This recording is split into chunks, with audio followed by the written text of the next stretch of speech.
It's Alex here at Cestrian Capital Research. I'm delighted to welcome Brent Kochuba from SpotGamma, who's come to speak to us today. For those of us who don't know SpotGamma, it's a fantastic business. It shed a huge amount of light for me on the importance of the options market to the stock market. And if you're listening to this and you're thinking, well, the options market doesn't matter to me, I don't use options. Well, I can tell you you're wrong. This is a market you need to know about. And if you're interested, then SpotGamma is the place to be. And I'm going to ask Brent to explain why that is. Brent, great to see you joining. How are you doing today? I'm doing great. Thank you very much for having me. It's a pleasure to talk to you. Welcome. So, um, my background here. So, I started life in venture capital and leverage buyouts, and then when I finished that, started investing my own capital in public securities. Fundamental analysis of the kind you learn in those industries got me so far, and it taught me how to buy good quality companies cheaply. Okay, well done me. Didn't really tell me how to when to sell things, and I had to go and teach myself technical analysis to do that. And then that was a new leg to my abilities. But I had a huge aha moment when a subscriber of ours said, "You need to go and look at SpotGamma's work." And I said, "What's SpotGamma?" And he said, "Just go and look at it." And so basically a whole new world opened up to me, a structure beneath the impact of the options market on the equities market. And one thing I learned from Brent and colleagues is, there's a ton more capital in options than there is in equities. Probably you all know that, but I didn't. And then I started to learn about why you need to watch the options market, even if you don't invest or trade options, if you only invest in stocks and ETFs. So, Brent, maybe you could give us the high level on what SpotGamma does, and then walk us through. You started this business. You presumably had 100 other things you could be doing. So why do this? Yeah, it's been a fast, wild ride, I would say. So my background is I have about 20 years of institutional trading experience. I worked at a couple of banks. First, I was in equities, and then I moved to the derivative space. I worked as a broker at a market maker, and then I went to a small family office kind of hedge fund. So I really went through the gamut or the entire sort of cycle, I like to call it, of sell side experience, where you see where the big orders are coming from. You're even down working with exchanges and understanding how orders all flow and all these types of things. And so what I came to see, or what I came to find, was that these options positions, you would start to see big equity orders or flows around big options positions. And so kind of understanding, where these big orders would come from, and then how these orders are flowing around the different exchanges, I was able to really piece together, this idea that there was a lot of options impact, or there could be options impact. And so that started me down this road that I refer to as positional analysis. And essentially what that means is that there's technical analysis, and you mentioned your venture capital background and sort of understanding kind of fundamental analysis and pricing and things like that. And what positional analysis is forecasting where asset prices will move based on big entities, right? And the flows from big entities. And so, the obvious one for us is this idea of big options positions. Those positions have to be hedged by these groups called market makers. And when they are hedging, they are moving the underlying stock price.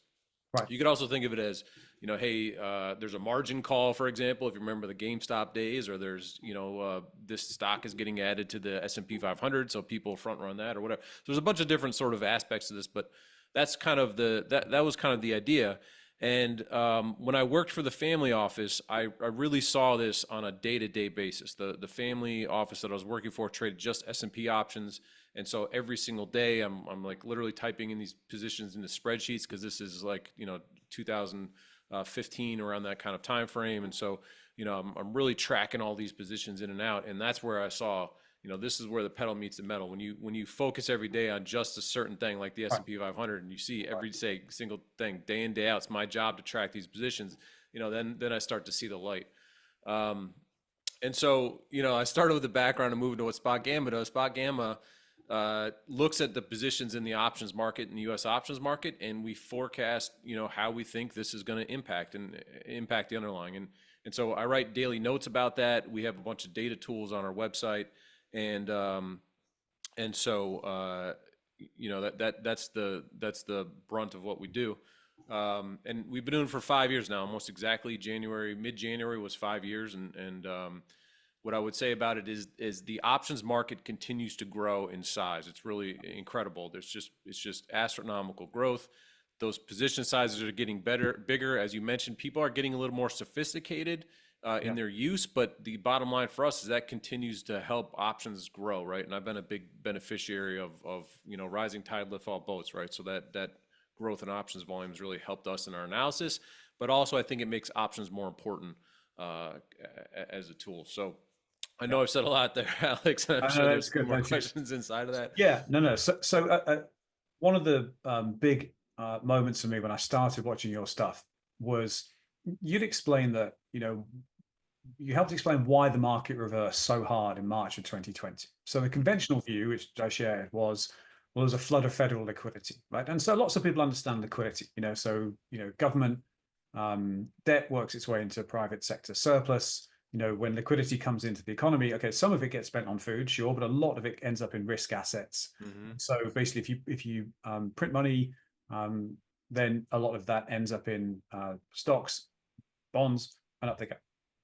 Okay, but the hard reversal at the end of March. I remember watching one of your videos, and you went, "Yeah, it was options expiry," and I was like, "Wait, what? Hmm. Okay, that doesn't make what?" And maybe you could talk people through that. Lots of pros will be watching this going, yeah, of course it was options expiry, but there's a whole lot of people that don't understand that. So maybe you could step through, use that as an example. That abrupt COVID reversal. One day the world's about to end, and the next day, it's to the moon. So what role did options play in that? Yeah, it's a great question. So if we could kind of rewind to that, you asked why did I, how did I start SpotGamma? Why did I start SpotGamma? Yeah, The family office that I worked for was a real estate. That's where most of their assets were, and they'd always kind of want to start a fund. And so I'm working on this fund, and COVID hits, right? And I have these models, and COVID hits, and the world shuts down, right? And the family office is like, look, we're sidelining the hedge fund project right now because we own golf courses and everything else. Like that's no all one's getting playing shut golf. down. Yeah, Yeah, and look, the bottom line was is like you can't. No one was interviewing in January, February of 2020, right? And so the truth about starting SpotGamma was it was I don't want to say necessarily a necessity, but it's sort of like you look around and I'm like, I got these options models and I'm posting them on Twitter and I'm trading for myself a little bit.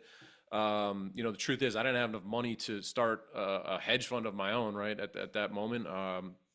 And so I start posting these models and the attention really starts to focus on gamma positioning, right? You remember yeah, there were these basic Gex curves. And yeah. so, people go, hey, can we pay you to get these daily model updates? And then suddenly it's like, okay, great. And like that, wildfire. And so, that's kind of how this all started. But the reason that I bring that up is because that was in January of 2020, right?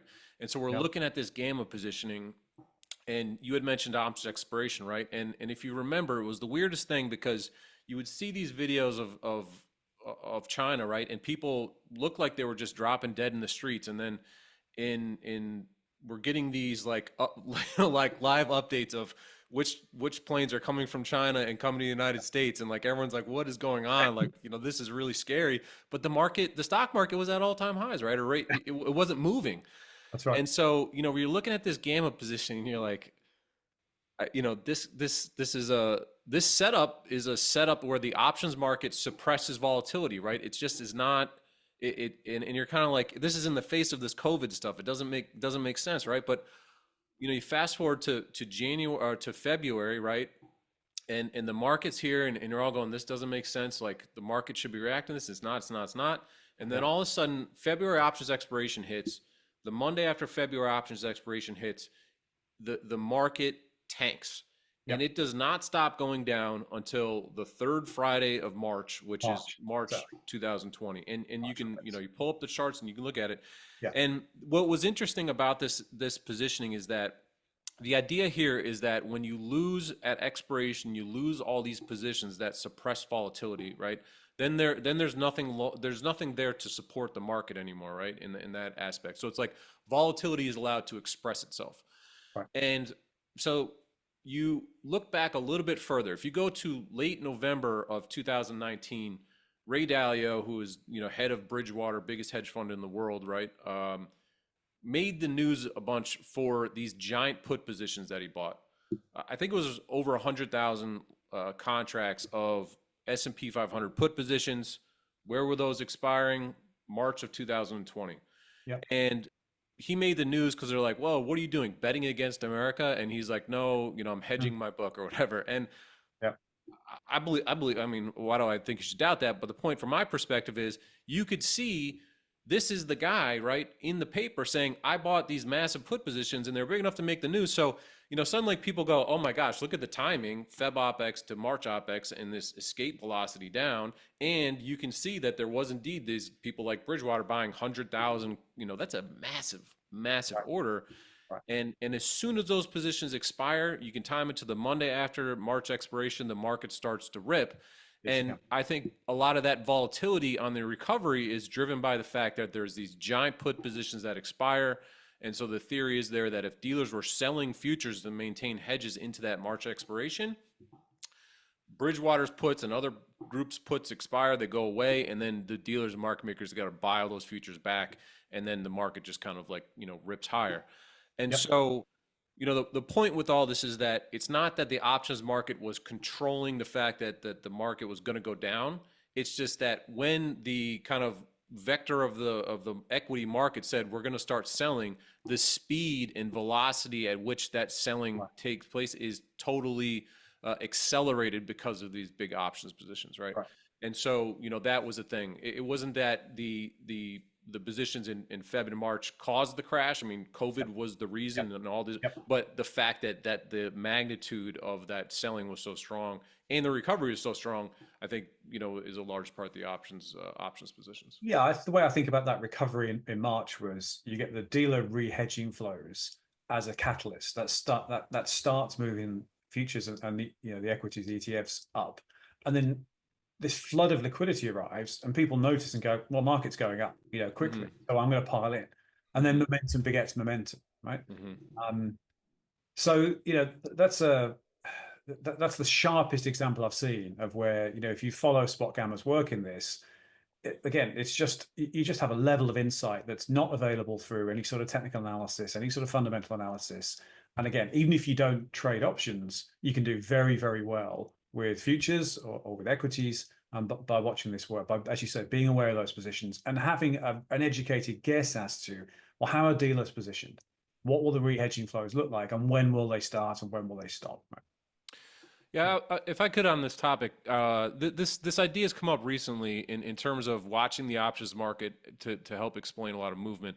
There's been two this past week, right? We had was it what, the 27th, right, where we had Nvidia dropped on that Monday right off the Yeah, DeepSeek news. yeah, S&P was down about 3%. Nvidia was down 16%, largest market cap loss in market history, right? yeah.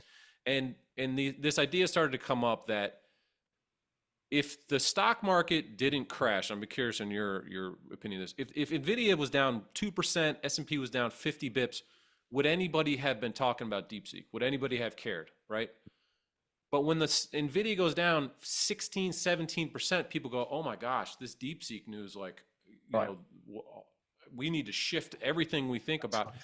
And what's so interesting to me about this respect is that if you look at Nvidia, is the largest options trading vehicle in the United States, right? It's most options volume. It has the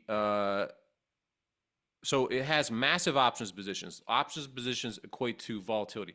Second thing is it has this very large leverage ETF complex as well, Right. right? That's right. $5 billion, for example, in the 2x leverage. So you get the situation where you have these derivatives that are driving price action. So instead of having a 2% move, you add the options leverage and ETF, That's right. et cetera. And then suddenly you end up with a 15% move. That's And, right. and so then all of a sudden you go, well, what is sentiment being driven by? If that was just slightly negative news, but the stock is down 15%, so you think it's the end of days news, you That's go right. like, "Oh my gosh." And then maybe you sell out of your position because you just go, "I don't understand what's going on." But if you go, That's right. "Oh, well, look how much leverage is in this thing. Now I understand why it's moving so much. Maybe I That's right. buy that dip, right? Or That's maybe right. I'm just not so panicked about, flushing out of my position." And so, you can see this a lot of times in both individual stocks and the market just writ large, where the volatility or the movement of the market is exacerbated, and people want to search for narrative around that, right? Well, this is the reason that this thing is happening. Same thing happened in August 5th this past year when the VIX. I was just going to say, I remember I was watching the DeepSeek event on the futures on Sunday Eastern time, Monday morning Asian Mhm. time. I thought I've seen this movie before quite recently, right? It's the same movie, right? The Yeah. tumble starts on the Sunday, and it wasn't quite as sharp of a rebound on the Monday as Yen Mageddon, but it wasn't far off. It's like, yeah, this will be fine, right? Yeah. Yeah. And we And posted a few charts about, the Dow was holding up pretty nicely and everything else. And so, and of course, Nvidia's in the Dow. So you look at it, and you go, no, this will be fine. And then right. it turns out, that DeepSeek actually runs on a whole lot of Nvidia GPU. So it turns out it wasn't the end of the world, as it happens. Yeah. Yeah. That's exactly right. And so, August is another great recent example of that, where we put out these videos in start of July where there was all this anomalous behavior, right? There's a metric in the options market watch called correlation, and correlation basically just shows us if essentially stuff is like really overbought or really oversold in the options market, and the overbought reading in this correlation metric was more extreme than it was in 2017. 2017 isn't a major time period in the options market because it had the lowest realized volatility ever, right? That was the tightest trading ranges in S&P history was in October of 2017. That leads to Volmageddon. There's a direct connection between that, right? Right. So we hit these metrics now in July of 2024 where you start going like, this is crazy. Remember, Nvidia was going up like 10% every day, right? Right. There was these Right. stretch market movements. Well, there's a direct correlation in my view between that insane behavior Yeah. in July of 2024, and then here we go, August, biggest vol spike since pre-COVID, right? So you can Right. see Yeah. these relationships all the time. And even though the options flow, I'll be honest, is a little more short dated in view, right? I generally don't have a view out past 30 days. You hit these moments in time where the VIX 60, I don't care what your time period is, you're paying attention to that, right? March 2020, you're paying attention to that. DeepSeek news, Nvidia's down 16%. Even long-term investors are like, oh man, what just happened? So But um, but but if but if you're watching volatility, and Nvidia is down 16%, you think, I think I'll buy some Nvidia now, because probably it isn't the end of the world, right? yeah, I think so. And obviously we have the benefit of hindsight there, but that's kind of the point, right? Yeah. Uh, when there's big options positions like that, you can, and there are big options positions in all names all the time, right? So it doesn't, you know, sometimes the options market has nothing to do with it, right? But when I look and see 5 billion, for example, in this levered Nvidia ETF, well, they're oftentimes trading on swap, and there's options involved with that, and whatever else. So the leverage is there, and just like a margin call, right? If someone's getting margin called, like in the famous Wall Street movie, like I'm probably willing to buy that guy's, what that guy is selling, right? Because he's a Right. forced trader, and that's what a That's lot of right. times this options flow is. Yeah, that's right. And your point about the levered ETFs is a good one. These instruments, as you know, the single stock levered ETFs, the index, the sectors levered ETFs have grown, hugely. And you know, there's a lot of people using those that Mm-hmm. don't know how to hedge, Mm-hmm. don't know how to use the inverse ones to profit both ways, and they're just one way bets. And so people get scared when they're in those things when they don't know how to hedge using the opposites. And so that definitely amplifies this sort of response. And I think that whenever the next major market top comes along, there's going to be a sharp reaction downwards as people deliver out of those things. Again, out of lack of education as to how to use them properly. Yeah, and in some of these stocks, I don't necessarily about Nvidia because it's the biggest market cap in the world, but I mean, the fact that you can have a 1 day move for a stock that has such a giant weighting in the S&P 500, for example, is crazy. But if you look at like MicroStrategy, for example, the Bitcoin stock and the levered ETF there, there's clear evidence that that stock could cause something like a Volmageddon scenario in MicroStrategy, right? And who knows how that chain reactions to Bitcoin in some way or something. So, because the levered ETF can go to zero, kind of like VXX did, or excuse me, I don't remember what the ETF was in 2018. It was Uh, it's gonna in bother me now. USO, the oil ETF went to zero in 2020, or effectively zero. Yeah, Um, Yeah. And so, all those vol products in January 2018, vol again went to zero as well. Yeah. So the point is that you go on to Twitter and you'll see I put my parents' retirement fund into the MicroStrategy 2X ETF because it can't possibly, Yeah. not go up. Not understanding that MicroStrategy can continue to do nothing and that product could still decay away and go to zero, or the mechanics of that position could even make some bizarre scenario where MicroStrategy goes up 25% a day and that ETF breaks and blows up or whatever it may be, right? These things are Frankenstein products that go from inception to billions of dollars in assets in the matter of weeks now, right? That's And right. so, Yeah, that's right. If you look into what securities are actually held in those levered ETFs, it is a toxic soup of stuff, yes. swapped between various counterparties. And you all know that if you look back to the financial crisis, it was instruments like that blew first Hmm. because counterparties couldn't be found and they couldn't agree with one another about what was worth what. And so I think there's some problems brewing there. Now, I will say that, in our work at Cestrian and me personally, I use these things extensively, but we use them for hedging, right? Hmm. Long when the market's going up and short when it's going down, hopefully when we get it right. So they have their uses, but I Yeah. think they are, yeah, they're dangerous in the wrong hands, I think.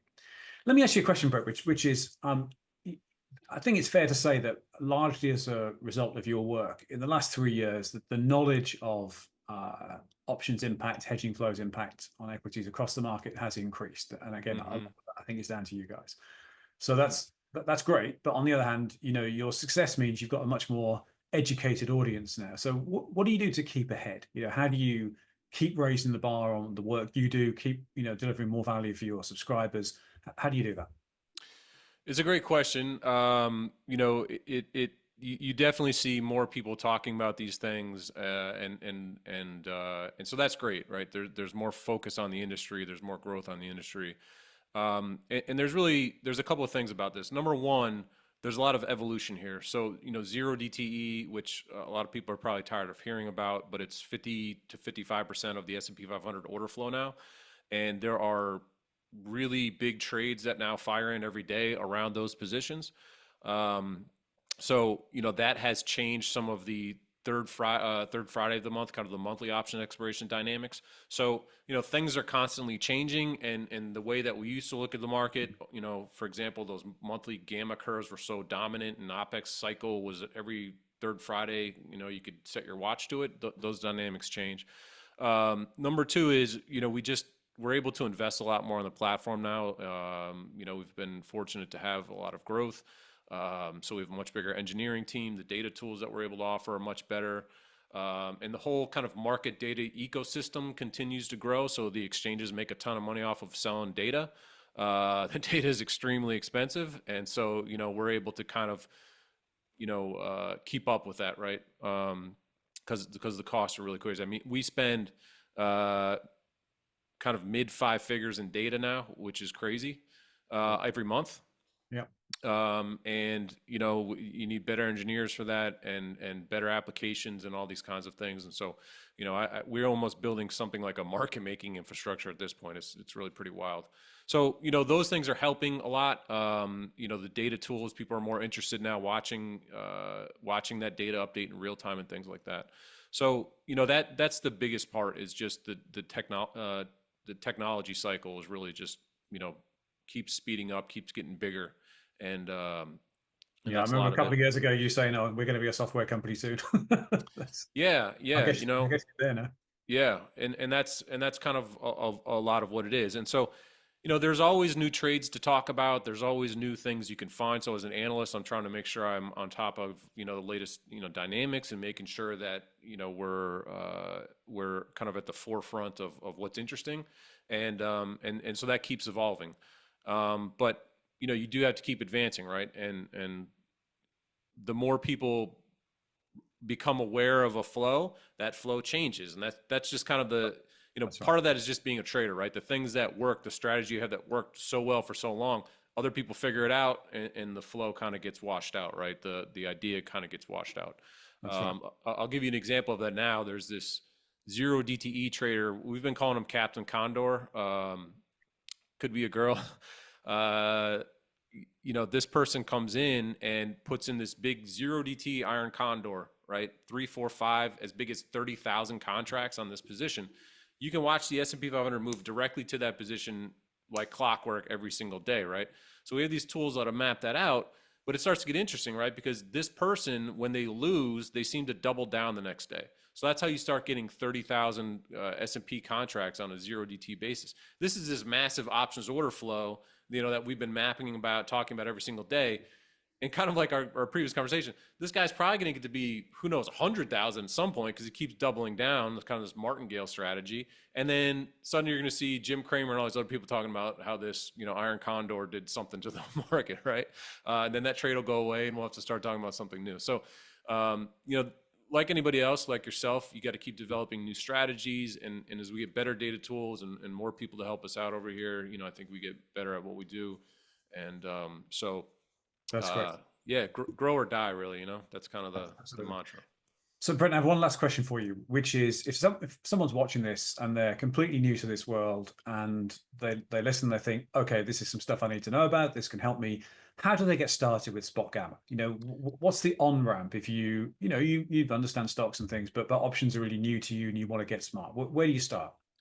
Yeah, it's a great question, and so it can be like drinking from a fire hose, right? If you're new to the options market, there's a lot of new lingo and things like that. And the bottom line is that if you're an experienced trader, I know your audience knows what they're doing on the trading side of things.